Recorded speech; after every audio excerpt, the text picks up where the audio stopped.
all, let's begin with the chapter.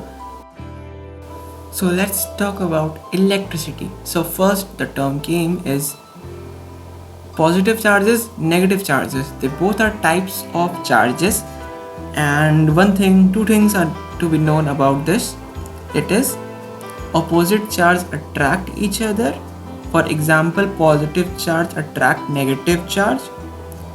And second is similar charges repel each other. This is similar to magnetism. And the next we have the SI unit of charge is Coulomb, denoted by capital C.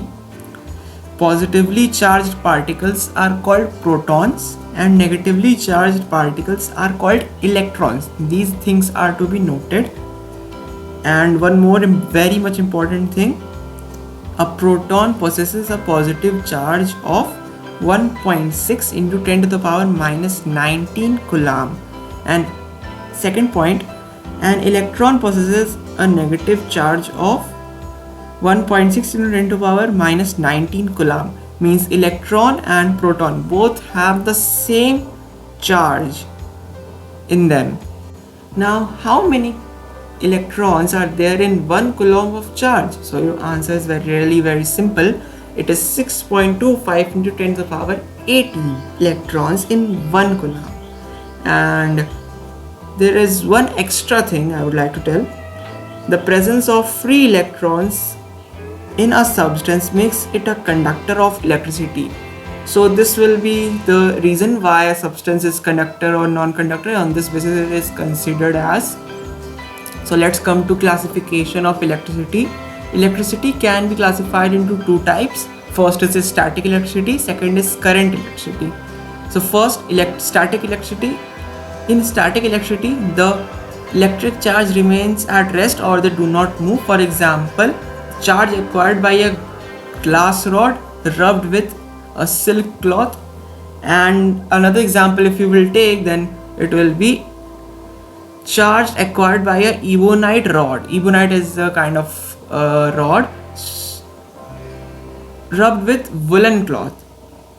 Okay, then second comes current electricity. In current electricity, the electric charge are in motion, like the electricity we use in our homes is an example of current electricity, which is running. Just simply, it is running. Electric potential. The electric potential at a point in an electric field is defined as the work done in moving a unit of positive charge from infinity to that point. Unit volt.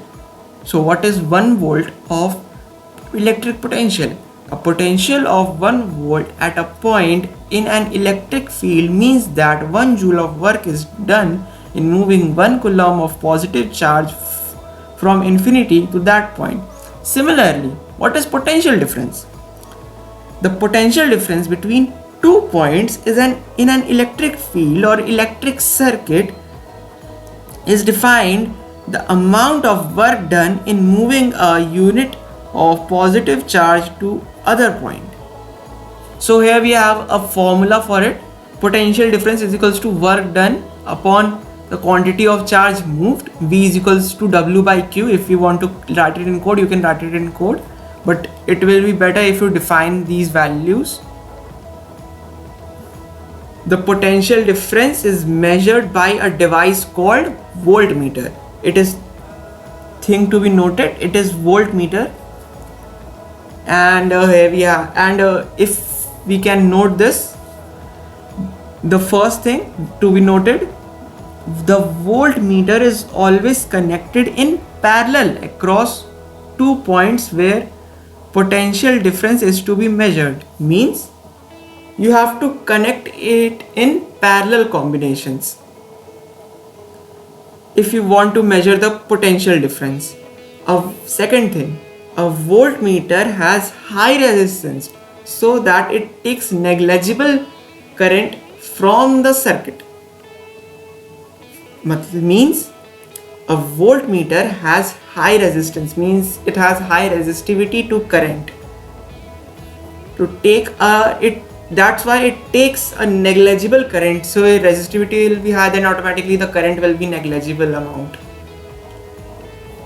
So voltage is the other name of potential difference. Potential difference, voltage, both are the same things, just word difference. So what is electric current? First I will have to tell electric charge and electric current, both are different things. So let's come back on to electric current. The electric current is the flow of electric charge in a conductor such as metal wires, or we can say the magnitude of electric current in a conductor is the amount of electric charge passing through a given point of conductor in 1 second. Means here you can make a formula for this. Means I is equals to Q by T, means electric current is equals to charge upon time taken.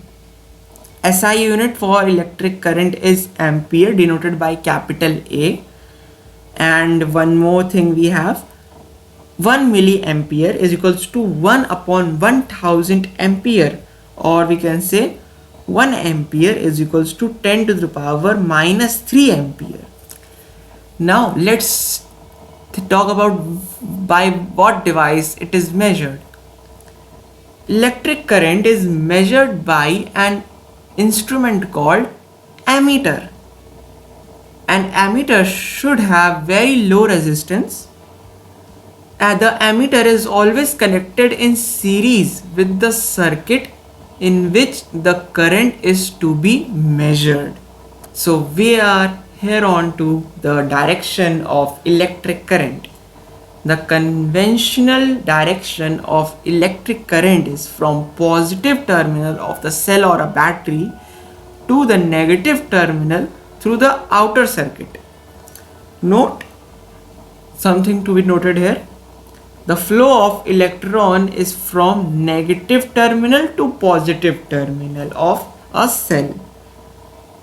Okay, so here we have our circuit symbols. This one is the cell, and the next one is battery, third one connecting wire, fourth one wire joint, fifth one crossing wire without contact, and sixth one is fixed resistance. Seventh one has two symbols of representation. It is variable resistance, they both means the same.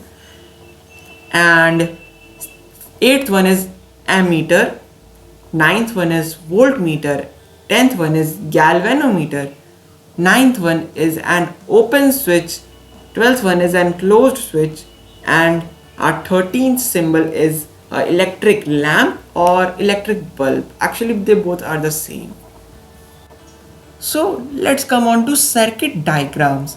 A diagram which indicates how different components in a circuit have been connected by using electrical symbols for the component is called electric circuit diagram or circuit diagram. So here we have an example of a simple circuit diagram. So let's move further on to Ohm's law. Ohm's law. Ohm's law gives an relationship between current and potential difference. What gives us the relationship? Ohm's law. According to Ohm's law, at a constant temperature, the current flowing through a conductor is directly proportional to the potential difference across its end. Means I directly proportional to V. I is current, V is potential difference. As I have told you earlier, they both are the SI units symbol for these two quantities. And if you solve this, you will get pairs of formulas. So first formula we have is V is equals to R into I. R is the resistance of a conductor, and if you derive this further and further, you will get two more things, which is V by I is equals to R, means voltage upon current is equals to resistance. I is equals to V by R, I is equals to V by R means electric current is equals to voltage upon resistance. Actually, the both are same. If you solve them, you will get simply V is equals to R into I. And something to be noted here, the strength of electric current depends on two factors. Means the strength, how strengthen you can do with the electric current, it's on two factors, it depends. Potential difference across the end of the conductor. Second is resistance of the conductor.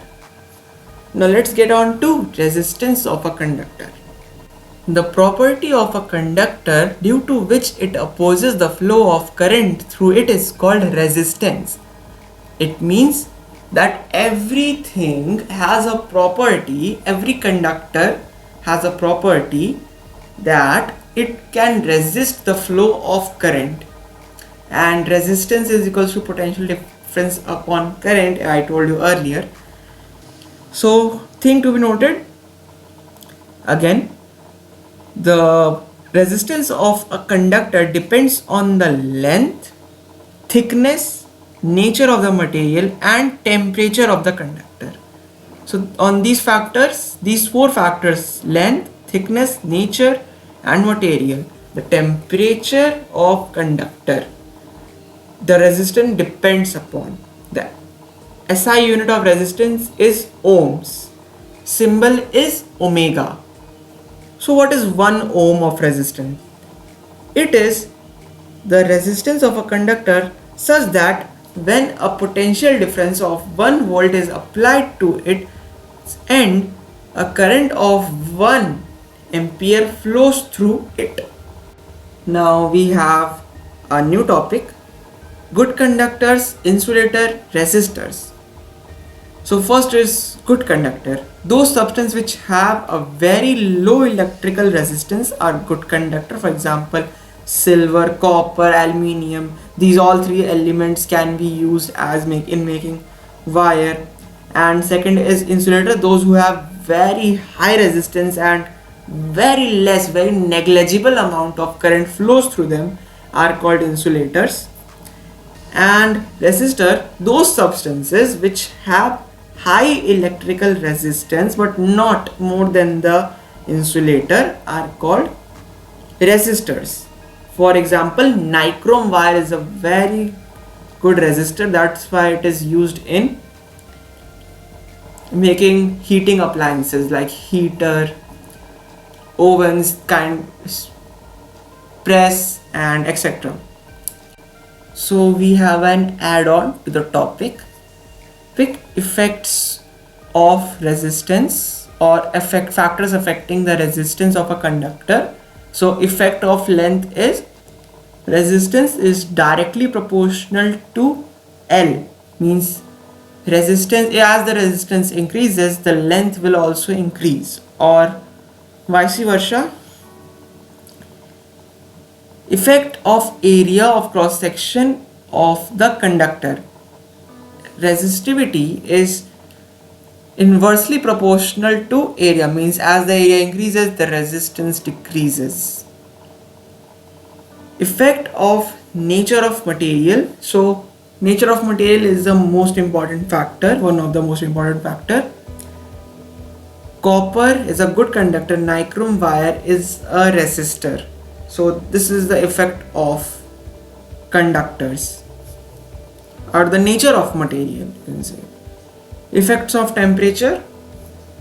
The resistance of all pure metals increases on raising temperature and decreases on lowering the temperature, and if you increase the temperature the resistance increases, and by lowering the temperature the resistance also decreases. So we have an equation here to derive.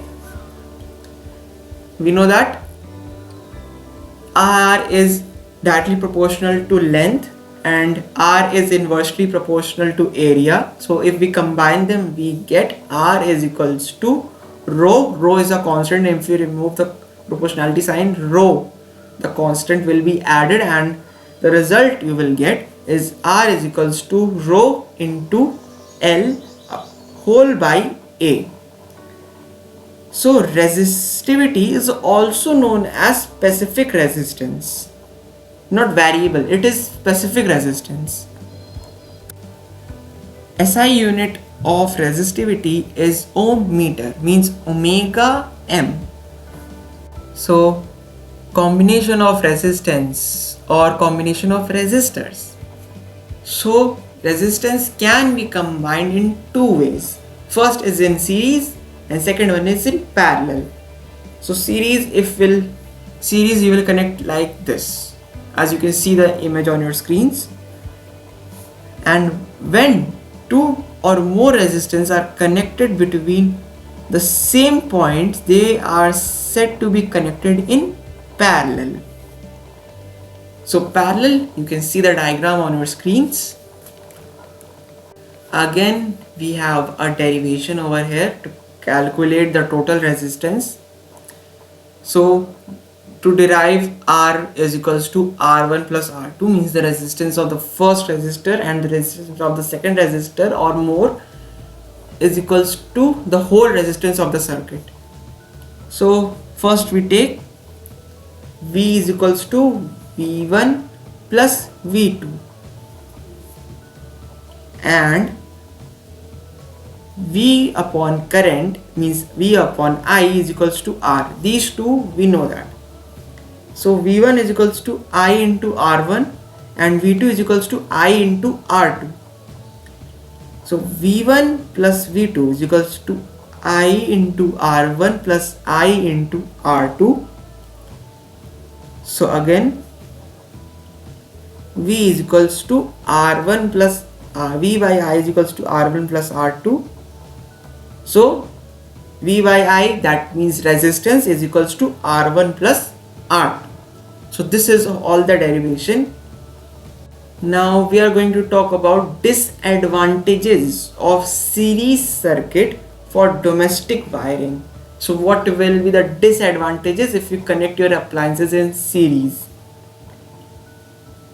So the first disadvantage is in series circuit, if one electrical appliance stop working due to some defect, all other appliances stop working because the whole circuit will break. The second disadvantage is in series circuit, all the electrical appliances have only one switch due to which they cannot be turned off or turned off separately. Third, in series circuit, the appliance do not get same voltage, which is 220 volt, as that of power supply line. The fourth disadvantage is in the series connection of electrical appliance, the overall resistance of the circuit increases too much due to the current flow through power supply is low. We are going to talk about the next thing, which is advantages of parallel circuit in domestic wiring. Means in your home you will see that all your things have separate switches, so they are connected in parallel. Your home wiring is done in parallel combinations.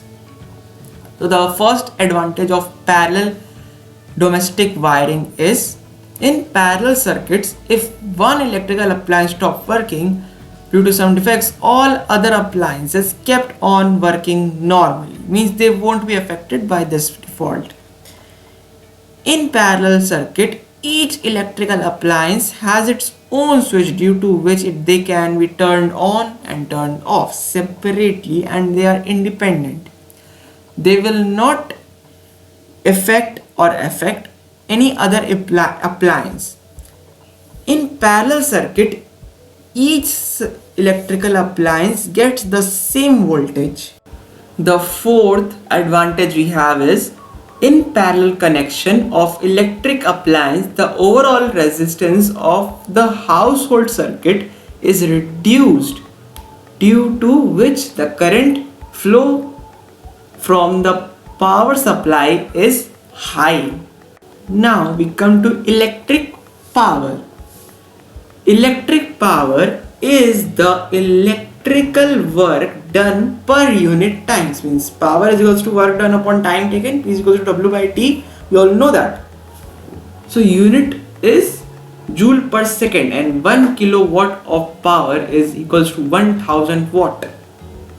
So this is the things to be remember.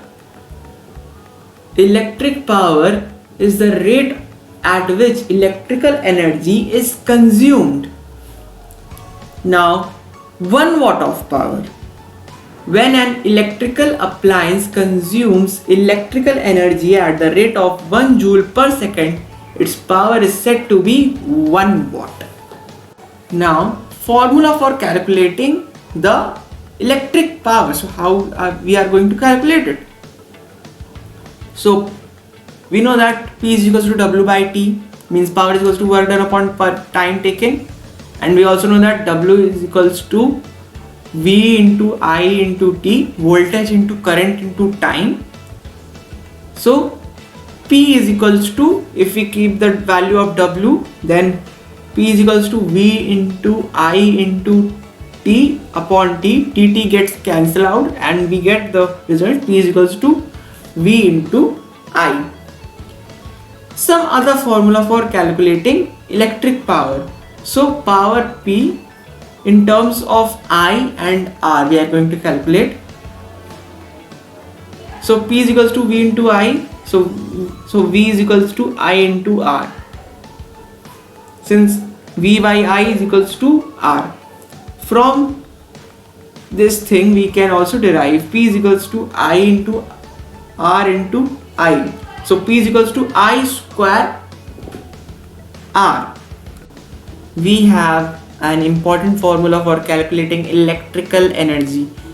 So electric power is equals to work done by electric current upon time taken. We know that. So according to the law of conservation of energy, work done by electric current is equals to electrical energy consumed.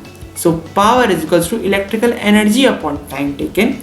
So power is equals to E by T, and E is equals to P into T. So here we can derive energy is equals to power of the electric current into time. And unit of this thing is watt hour. So when it is 1 watt hour, it is the amount of electrical energy consumed when an electrical appliance of 1 watt power is used for 1 hour. Commercial unit of electrical energy, it is kilowatt hour. The commercial unit of electrical energy is kilowatt hour, I told you, and it is equals to 3.6 into 10 to the power 6 joules. So this thing is to be noted. 1 kWh is equals to 3.6 into 10 to the power 6 joule. So now next, effect produced by electric current. So electric current can produce 3 important effects. First is heating effect, magnetic effect, chemical effect. Heating effects of electric current.